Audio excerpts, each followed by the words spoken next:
Bem-vindo ao Plant Tech. E hoje eu vou contar um pouquinho da minha experiência depois de um ano utilizando o Linux. Então vamos lá.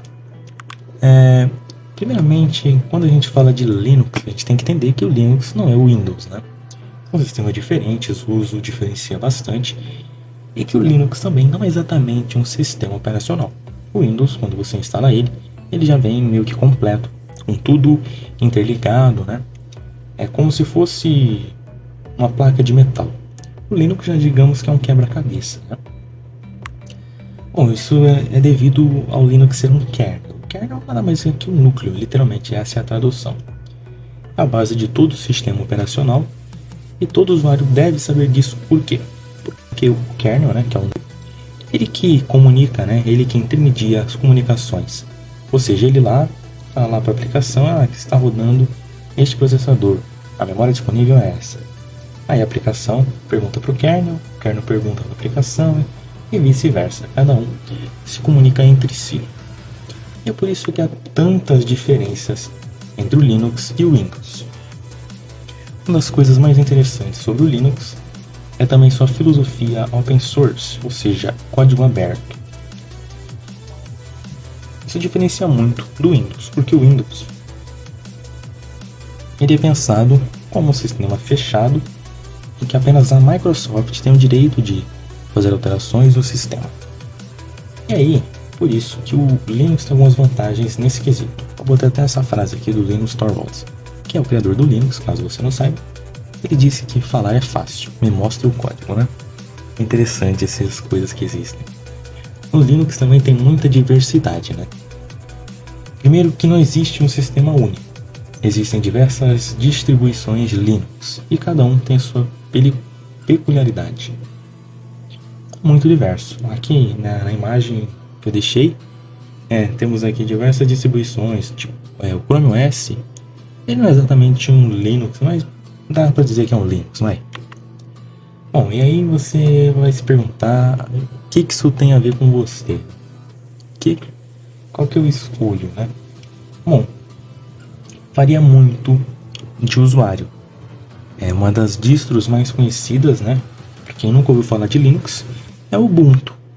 O Ubuntu sempre foi o sistema operacional mais famoso, né? Baseado no Linux.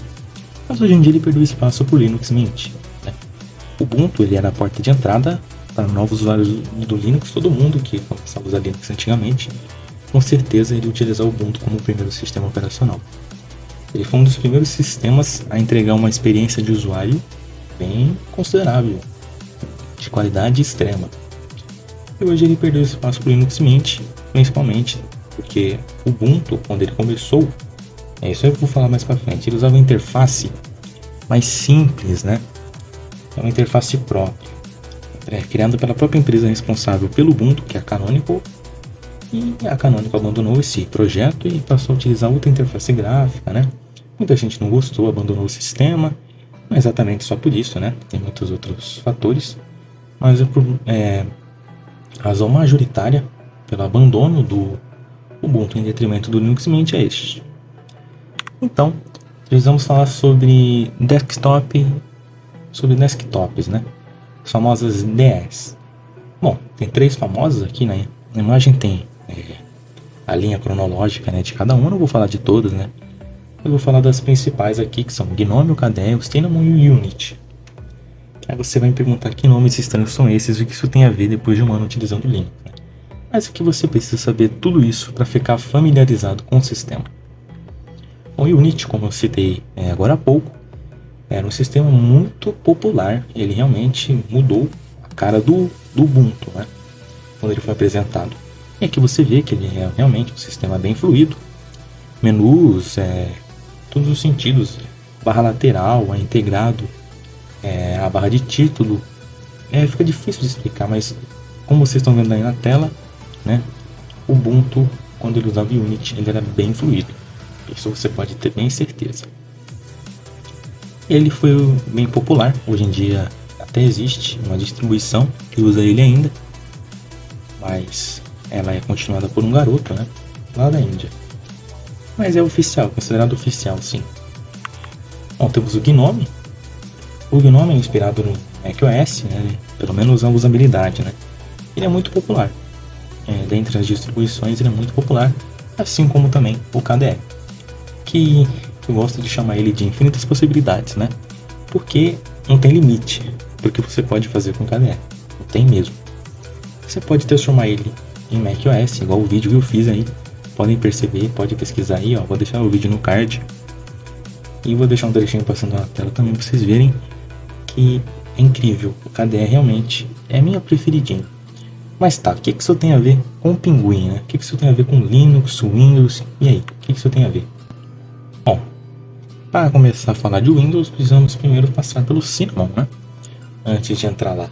E aqui que é o ponto central daquilo que eu estava falando no começo. O Linux Mint ele parece o Windows 7, por causa que ele usa essa interface chamada Cinnamon, que é criada pelos próprios desenvolvedores do Linux Mint. E aí, como ele ficou com essa cara de fofinho, de amigável, de simples, ele ganhou o gosto e o coração das pessoas, né? Isso não é novidade para ninguém. E aí, a gente chega no ponto, qual que é o melhor? E a resposta é varia bastante. Obviamente, eu tô falando errado de propósito. Não é exatamente um sistema melhor que o outro, e sim, porque atende às suas necessidades. Você vai falar, nossa, mas que clichê, eu tô cansado de ouvir isso. Mas é verdade, meu filho. Depende muito. O Linux não é para todos, né? Bom, eu uso o Linux majoritariamente para uso comum. Eu acesso a internet, utilizo navegadores, ferramentas de mensagens e nada mais que isso. De vez em quando uma jogadinha ali ou outra, graças a Steam, né? Que deixa jogos rodarem no Linux nativamente, utilizando o Proton, que é uma maravilha.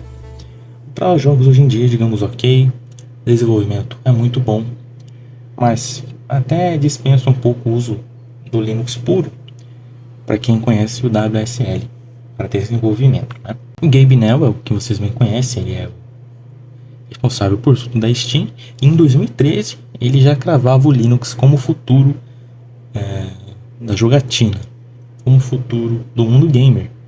Quando ele estava falando da Steambox, né? Hoje em dia ele fez a Steam Deck, né? Então, você sabe que roda um Linux, aquele console de mão que roda Linux, é incrível. Então, graças a todo esse movimento que ele fez, o Linux hoje em dia supera até o macOS entre os usuários da Steam. Pela primeira vez na história, isso 10 anos depois que a Valve falava isso na época, né?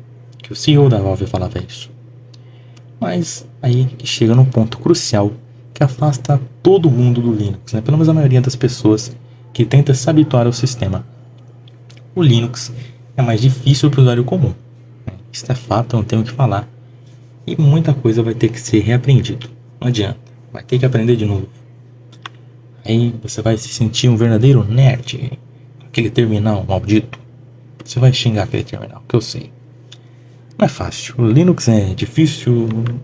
No começo você vai quebrar sua cara tentando aprender e vai ficar muito confuso. Aí você vai pensar, vai receber zoações. Provavelmente você vai ficar louco com isso. Mas tem muitas vantagens, né, gente? Tem que usar um sistema diferente. Você foge de vírus, né? Pelo menos a maioria deles é quase impossível pegar. Quase impossível. Não vou dizer que é impossível, que não é impossível. Mas é muito difícil de pegar vírus no Linux. Fora a estabilidade que é extrema no sistema. Depois que aprendeu, é mão na roda, meu filho. Vai pra frente, que é sucesso. Você vai falar, eu sabo. Então, você vai se sentir o Albert Einstein depois de aprender o Linux e vai ficar felizão da vida. E aí você vai descobrir que com poucos comandos você pode fazer uma infinidade de coisas e vai se render ao Pinguim. Pelo menos eu espero, hein? Bom, esse foi o meu vídeo. Eu espero que você tenha gostado. Deixa um like aí, se inscreve no canal e fica aí para a próxima, que nós possamos falar mais sobre tecnologia com amor e compaixão. Um beijo do Pedrão.